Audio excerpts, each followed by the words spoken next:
ಅದಕ್ಕಾಗಿ ಎಲ್ಲರೂ ಬೇಜಾರಾಗಿ ನಮ್ಮ ಸಪ್ರೇಟ್ ಕೊಡ್ರಪ್ಪ ಅನ್ನುವಂಥ ಮಾತನ್ನು ಅವ್ರು ಹೇಳ್ತಾ ಇದ್ದಾರೆ. ಅದಕ್ಕಾಗಿ ಈ ಎಲ್ಲ ದಿಶೆಯಲ್ಲೇ ಸ್ವತಂತ್ರವಾದ ಮೀಡಿಯಾಗೆ ಬೇಕಾಗಿರುವುದು ಸ್ವತಂತ್ರ ಧ್ವನಿ. ಆ ಸ್ವತಂತ್ರ ಧ್ವನಿ ಉಳಿಸಲು ನೀವು ಮಾಡಬೇಕಾದದ್ದು ಇಷ್ಟೇ. ಅದೇನಪ್ಪಾ ಅಂತಂತಂದ್ರೆ ನಿಮ್ಮ ಕೈಲಾದಷ್ಟು ಸಹಾಯ ಈ ಚಾನಲ್ಗೆ ಮಾಡಿ ಹಾಗೂ ನಿಮ್ಮ ಧ್ವನಿಯನ್ನು ಕಾಪಾಡಿಕೊಳ್ಳಿ. ಇನ್ನೊಂದು ಮಾತನ್ನು ಹೇಳಬೇಕಾಗಿದ್ದೇನಪ್ಪ ಅಂದರೆ ಉತ್ತರ ಕನ್ನಡದ ಬಗ್ಗೆ ಫಂಡ್ ರಿಲೀಸ್ ಮಾಡೋದಾಗಲಿ ಮತ್ತೆ ಮಾಡೋದಾಗಲಿ ಸ್ವಲ್ಪ ತಾರತಮ್ಯ ಮರ್ತಾ ಇದ್ದವರು ಮಾಡೋದನ್ನು ನಾವು ನೋಡ್ತಾ ಇದ್ವಿ. ಅದೇ ಕಾರಣ CB ಸುರೇಶ್ ಬಾಬು ಅನ್ನುವಂಥ JDS ಅವರು ಅವರ ಸರ್ಕಾರ ಎಲ್ಲ ವಿಧಾನಸಭೆಗಳಿಗೂ ಹೆಚ್ಚು ಕಡಿಮೆ ಸಮಾನವಾಗಿ ಅನುದಾನ ನೀಡುತ್ತದೆ. ಆದರೆ ಉತ್ತರ ಕರ್ನಾಟಕದಲ್ಲಿ ಅಭಿವೃದ್ಧಿ ಕಾರ್ಯ ಆಗುತ್ತಿಲ್ಲ. ಆಗಿದ್ದರೆ ಅನುದಾನ ಎಲ್ಲಿ ಹೋಯಿತು, ಎಲ್ಲಿ ಸೋರಿ ಹೋಯಿತು, ಈ ಕುರಿತು ಮುಖ್ಯಮಂತ್ರಿಯವರು ಮತ್ತು ಭಾಗದ ರಾಜಕಾರಣಿಗಳು ಹೆಚ್ಚಿನ ನಡೆಸಬೇಕು ಅಂತ.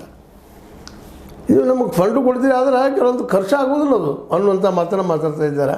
ಮತ್ತು ಸಮಾನವಾಗಿ ಕೊಡೋದಿಲ್ಲ, ಕೊಡೋದು ನಮಗೆ ಕಡಿಮೆ ಕೊಟ್ಟಿರ್ತೀರಿ ಆದರೆ ಮತ್ತು ಸೋರಿ ಹೋಗುವಂಥದ್ದು 40% 60% ಜನರಿಂದಾಗಿ.